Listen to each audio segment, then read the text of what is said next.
Hello, hello. Season 6 of Buffy the Vampire Slayer is a different kind of animal. What is the best way to start this? Probably it's that I look at Buffy the Vampire Slayer as a series of trials for Joss Whedon. He's trying to salvage that last spark of humanity or even optimism, that last shred of it. He's trying to salvage it, but he ultimately loses it. He's trying to hold on to that spark of optimistic humanity within him, and it's extinguished by nihilism. I think the first couple seasons of Buffy, uh, it, it's a very existentialist show, and our villains are the nihilists. Nihilism is the villain, perfectly personified by villains like Spike and Drusilla and Faith. But over time, I think that Joss himself starts to become disenchanted and lose grip with the Jean-Paul Sartre school of existentialism and completely gives in to nihilism, which was vilified in the earlier Buffy season. By season 5, it's as if he tried to find meaningful ways to Buffy to live in an ultimately meaningless universe, trying to solve the Camus problem, the absurd struggle of life, and ultimately the solution that Joss Whedon found for his heroine was suicide. I know it was a sacrifice, but for all intents and purposes, it's Buffy jumping off of a building. It's Buffy killing herself, and death was her reward for it. And season 5 felt like a pretty great ending for the show. But Joss said, "I'm not done with you yet. I'm gonna torture you. I'm going to absolutely humiliate you. I'm going to make you wish you were dead." So Buffy the Vampire Slayer season 6 is born, resurrected. The season starts with Buffy trembling, scared, petrified, dehumanized, punching her way, clawing her way, digging her way out of her own grave, out of the earth. And the season ends with Buffy and her sister Dawn happily, gladly, curiously, confidently climbing their way out of the earth. As Buffy tells Dawn, "I don't want to protect you from the world, I want to show it to you." But how do we get from point A to point B? How do we complete that arc? Well, I think it's one of the most cruel arcs ever forced upon a character in a teen drama. Joss really, really tortured Buffy. Buffy is suffering from suicidal ideations this entire season. This season is the season where fans are overjoyed. I still see tributes to this season to this day on social media, especially Spike and Buffy sleeping together, having a relationship. A lot of tributes, a lot of love for their relationship, which just strikes me as entirely stupid. Like, I don't know if you're deliberately misunderstanding the dynamics of their relationship, but Spike explicitly tried to rape Buffy near the end of season 6. Having sex with Spike was just Buffy's way of projecting her own self hate, her own suicidal thoughts, her own suicidal fantasies, her own form of self punishment. She even said, "Spike, I'm using you." And Spike is a bad, bad dude. He's a bad guy. I love Spike. Spike is a serial murderer. Spike is a killer. Spike is an animal. He's demonic. He's a bad boy. And bad boys and bad girls, they serve a function. Something for the upper middle class to entertain themselves with when life itself no longer satisfies them. There's something terrifyingly depressing about seeing Buffy basically working at McDonald's, completely alienated from everything and everyone in her life. Uh, Working at McDonald's, getting railed like this is our chosen one. It's a fascinating exploration of how capitalism alienates you, how religion alienates you, how friend groups alienate you, how social strata and hierarchies alienate everyone, how your own emotions alienate you from actually participating in the experiences that create and forge them. Um, there's a lot to this season. It's about the all encompassing embrace of nihilism itself. And it's also in defense of nihilism. Because, like I said, you don't get from point A to point B. It's not like Joss flips the script. No, Joss finds those moments of sweetness within nihilism, but just like he would do on Dollhouse later, and I feel much more articulately in a much more sophisticated way. I think that this is really Joss's first experimentations with pure uncut nihilism. So there's still a few minor flaws to his nihilistic vision, but holy shit. But by Dollhouse, he would become probably the best nihilist artist of the 2000s. So in Dollhouse, he would do the same kind of thing, but I think in a much more beautiful and artful sort of way. But Joss finds the sweetness within nihilism because nihilism can actually be incredibly tender, even though the end of nihilism ultimately is always self-destructive. Self-destruction doesn't have to be that bad. Sometimes you can break down to self to realize that you are actually no one, but if you are no one, then anyone can happen. These are things that are explored in Dollhouse in a much more interesting way. But Buffy comes to the realization that there is a sweetness to the universe. There's a sweetness to the world, and it's not like a kind of it doesn't sanitize nihilism at all because all the sweetness of nihilism is intimately bonded to something morbid and damaging. For in every paradise, a holocaust is intimately associated with it. You know, Buffy can go out and look at like the vibrancy of nature itself with her sister, like feel confident, and it is life affirming. Because Buffy was ultimately right when she said the hardest thing about this world is living in it. She said that near the end of season 5. And nihilism, it may be sweet and morbid and self-destructive, but it's also just such a freeing thing. It's liberating.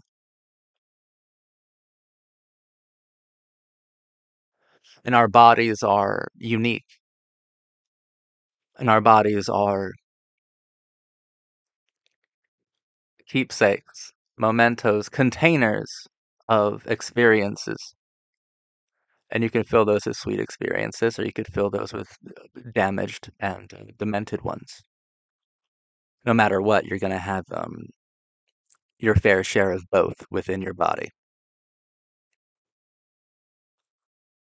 But Spike and Buffy's relationship is nothing but cruelty. It's nothing but self-hate. It's nothing but suicidal. It's nothing but punishment. Our villains this season.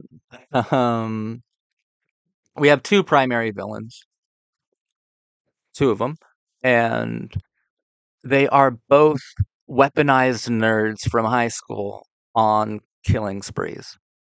And that actually makes them the most terrifying kinds of villains that Buffy could ever face. Because if you think about it, Warren and Dark Willow, Buffy doesn't overcome either one. She doesn't. Others do that. Willow skins, tortures and skins Warren alive, and Xander finds that spark of humanity within Willow, that spark of humanity that that Joss is trying his hardest to hold on to, but ultimately loses over the course of his career. He finds that spark of humanity and he nurtures it, holds on to it, tries to feed it the flame of love, all while telling a story about a yellow crayon and how Willow was too ashamed to admit that she had broke it in grade school. The yellow crayon. The yellow crayon actually gets me choked up. It works. It works. And Xander, Buffy isn't unique in the punishment that she receives in season 6. All of our primary cast members do. Xander is a fucking loser and stands up Anya, leaves her at the altar on the day that they're going to get married, which was his idea to get fucking married. Just because there's a possible future where you turn into a monster of yourself, or you turn into someone that you despise, where you and the person that you love aren't happy, just because that's possible. It's always possible. It doesn't mean you're not it means that you are a coward, Xander. If you cannot like overcome that pessimistic kind of fantasy, you are a coward. And I love you, Anya. Anya also punished. Anya, in a moment of and we've all been here, right? Like you have been rejected and you just want to feel something, and maybe you want to feel a little dirty. Maybe you want to feel fucking used. It's fine. It's part of getting over heartache. It's part of getting over pain.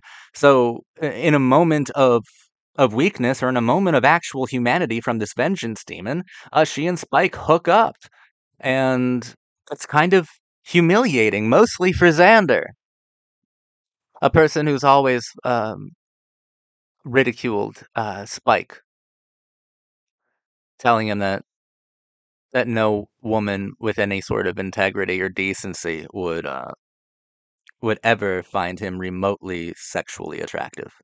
Well, the two, I think, most important sexual fantasies of his life, Buffy and Anya, um, it's good enough for them. Xander.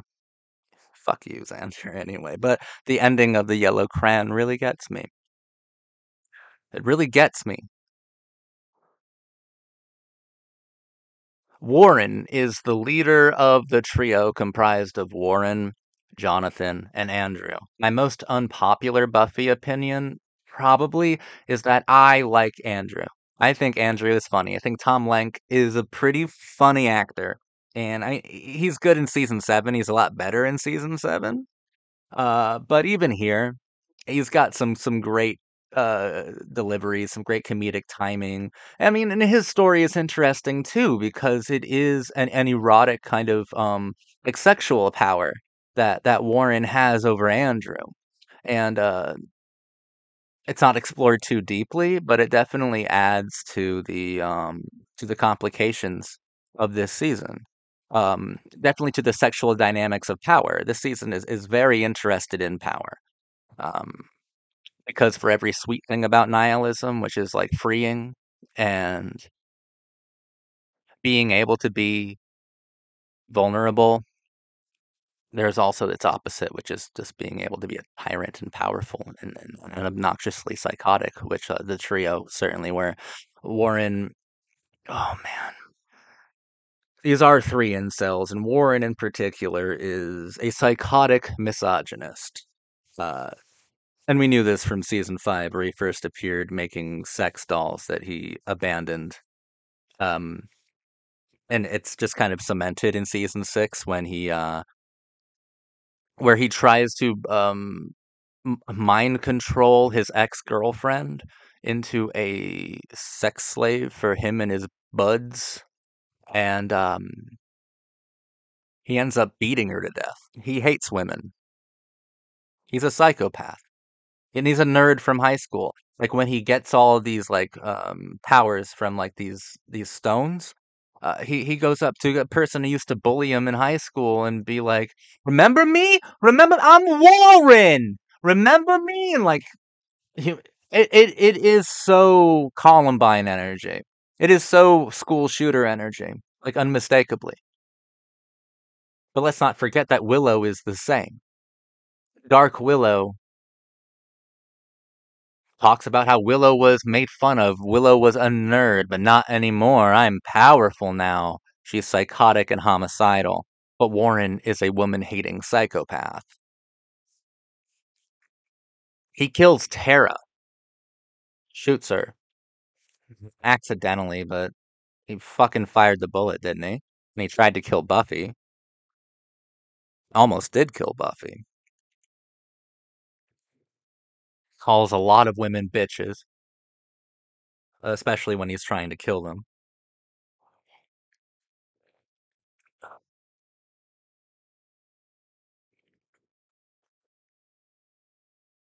And the death of Tara leads to Willow's ultimate corruption, and Willow had been the Wicca and witch metaphor is a pretty malleable kind of thing on Buffy. Originally, it meant, for Willow, it meant queerness, but now it seems to mean, along with queerness, there's been an additional metaphorical value of drugs, of being a junkie, and she became a junkie this season. Like Willow's corruption, it's really fascinating because it is a long, slow burn villain origin here. From the very first episode, it is entirely clear that Willow is going to be the big bad. It's just not going to happen though until episode 19, Seeing Red. It's just not going to happen for a long time. But all the signs are there. All the warning signs are there, just like they are with all of these kinds of weaponized nerds that you read about in the news. I do get like Dark Phoenix vibes from her, a certain kind of comic book like villainess thing from her. But the fact that she is juxtaposed and like mirrored with Warren so much, and Warren is unmistakably just like one of those incel loser freaks who go on killing sprees that we see in the news. I don't really think Dark Willow is that different. Although at the end of the day, like morally, I don't see the problem with Willow wanting to kill three deranged incels. Why? Because it's wrong? Like Joss is still stumbling over this kind of moral bullshit. That's why I mean on like Dollhouse he does this so much more effectively. Because here it's what, like Buffy's the only one who can decide who she's gonna kill? She's gonna drain Faith of all of her fucking blood in season 3. Like, she killed Angel, like, but she's the only one who decides who she can execute? Those three incels weren't doing anybody any fucking favors. I think they should have just let Dark Willow fucking kill Andrew, Warren, and Jonathan. That would have been fine with me, but apparently that's evil. And we all have to almost die protecting them? Fuck off. She didn't have like I'm gonna end the world thing until later, until she got the magic from Giles and felt the empathy of the world and all this pain. And she said to herself, "I'm gonna, unearth this satanic temple and destroy the world." Whatever, Joss. It's still a bit clunky. David Fury wrote the final episode, but I'm sure it was structured and planned out by Joss. It's still a bit clunky. It's a phenomenal season, but this kind of nihilism Joss wouldn't have mastered until Dollhouse seasons 1 and 2. But I mean, it's still here. It's still interesting to engage with.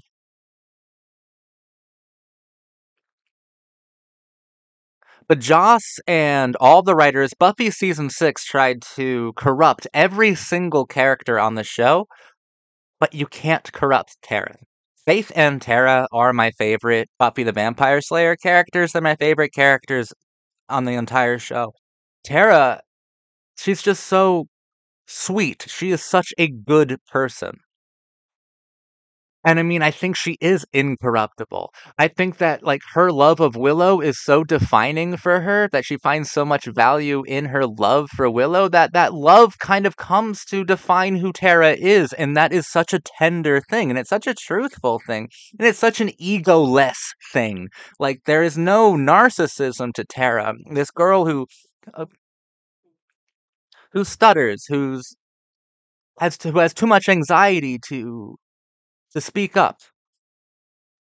To say exactly what is on her mind, I loved Tara. I just thought she was like the best possible person, and I think that season 6, I mean, the best possible person, but what's heartbreaking about her character is that she is so meek and that people do like to use and abuse her and make her feel bad. But over the course of her arc on Buffy, she becomes more confident, but without becoming narcissistic or self-involved. That's what makes Tara so, I think, incredible to me, and I think inspirational in a large way. I love Tara.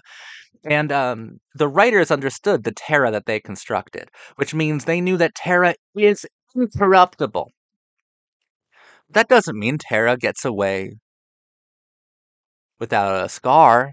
That Tara gets away from this without any sort of punishment. At this point, if Joss Whedon can't corrupt you, he will kill you. And that's what he did to Tara. You can't corrupt Tara. You have to kill Tara. And by killing Tara, you've unleashed Dark Willow. And Allison Hannigan, her performance in season 6, I think is the best performance in the season. She is outrageously good. Her characterization as Dark Willow, her performance as Dark Willow is almost too good. She is phenomenal.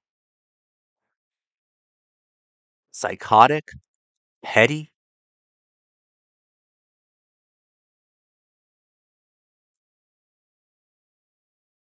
evil, honestly, but just so hypersensitive that you always understand her, even at her most vile and just mean. And also, Allison's performance throughout the entire season, right, is great. Uh, she does the the junkie performance super well. She does the relapse really well. She does getting clean extremely well, and she does the tenderness with Tara extremely effectively. I think that Allison Hannigan, this is her best performance in the entire series, and her performance in season 6 is the best performance of season 6. Her arc is extraordinary. And I think Dark Willow is an effortlessly wonderful villain. I think that she looks extremely great. I think she looks extremely captivating as Dark Willow. I think she looks cool. I think she is cool. And I think she's evil.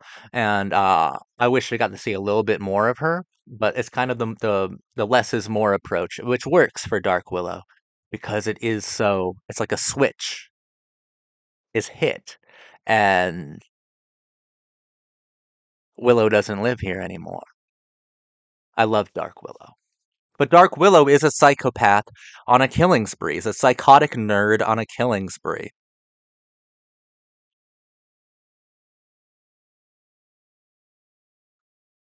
And while like Joss hadn't finalized his philosophy too well yet, because there is no reason why why you should be opposed to killing Warren, Andrew, and Jonathan.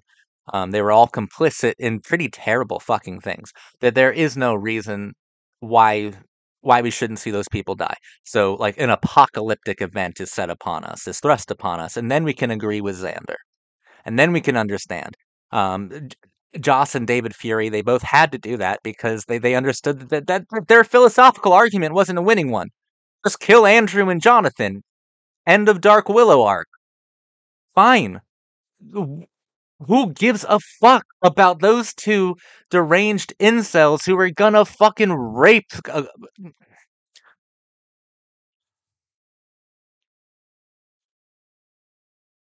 They're terrible people. But the apocalyptic event is thrust upon us, so Xander. I love his yellow crayon story. And I love that Xander, I feel like Xander is hip to this fucking philosophy. He's like, I'm so worthless. I can't satisfy anyone. I can't satisfy the meta narrative of the show. I all I do is run and hide, and I can't even do that too well, can I? And at the end of this season, he brings down the big bad without trying to hurt her at all, without throwing a single punch. He brings her down with love. Him being slashed and torn apart, and each time he gets back up and says, "I love you, Willow."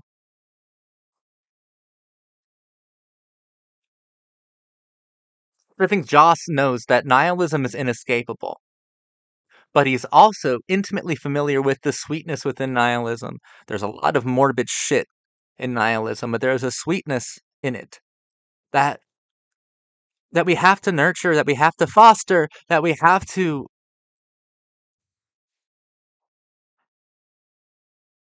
help those we love remember, and I'll never forget it.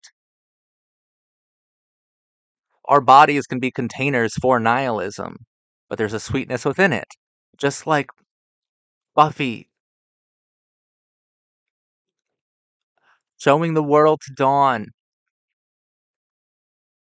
nurturing in a maternal way the sweetness within Dawn. In the face of meaninglessness, she wants to show her sister the world. Xander, at the edge of oblivion, in the middle of an apocalypse, the only thing he cares about is being able to interact with the sweet part of Willow again. And maybe you can call it some kind of fantasy on Joss's part, but I don't think so. Because what brings Willow down is not only the sweetness, but the unbearable, unfathomable pain that's within her. And she collapses in Xander's arms, breaking down, sobbing. There's a sweetness intimately linked with the grotesque components of nihilism, but maybe the antidote to the nausea of human existence comes from something that is really difficult to experience, but it's the complete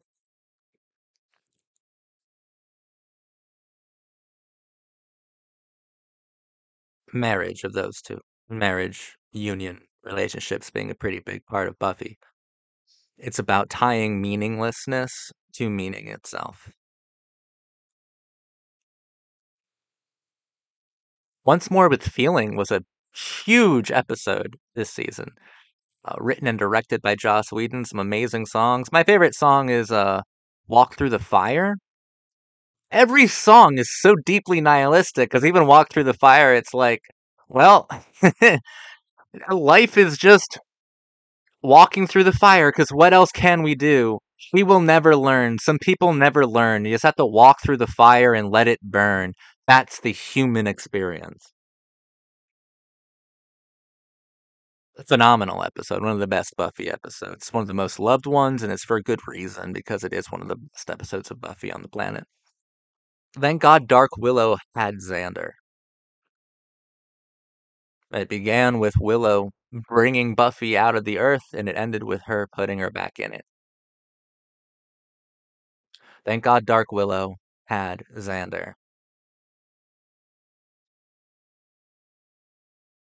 And Xander, I do believe, is a stand-in for Joss Whedon. I believe it's his analog. And I believe in a large way, Joss Whedon is looking at this show that he has tortured with nihilist thought, and he's going, there's still that spark. I thought it was gone, but it's still there. It's still there. It's still there, and he salvages it. Tries his best to. I think season 6 is a phenomenal season. This is where Joss Whedon is starting to become one of the great nihilist artists of his generation. It's difficult. It's a difficult season because it is unmerciless. It's relentless. It's it's a hurtful season, and I don't think the audience is spared from the punishment either. I think that you are punished. I think that Joss giving the audience what they've clamored for years, Spike and Buffy together. I think by giving them that, he's punishing them because it's so awful and twisted. And Spike does try to rape Buffy, assaults her in a bathroom. Fucking lowlife, scumbag. Like, I think for every punishment inflicted upon Buffy, there is like an equally voyeuristic punishment inflicted on the viewer.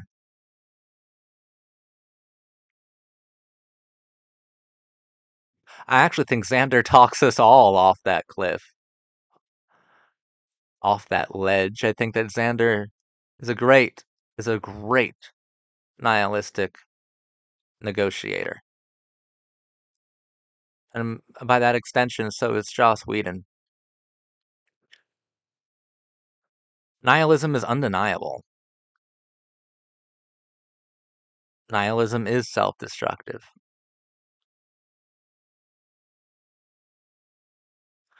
But there is a sweetness. So all the harms inflicted upon you, there's a sweetness.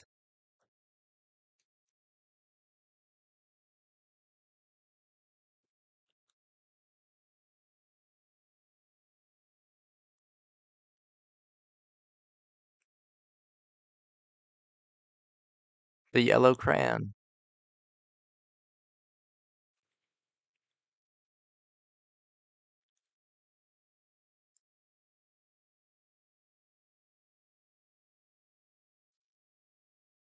That yellow crayon.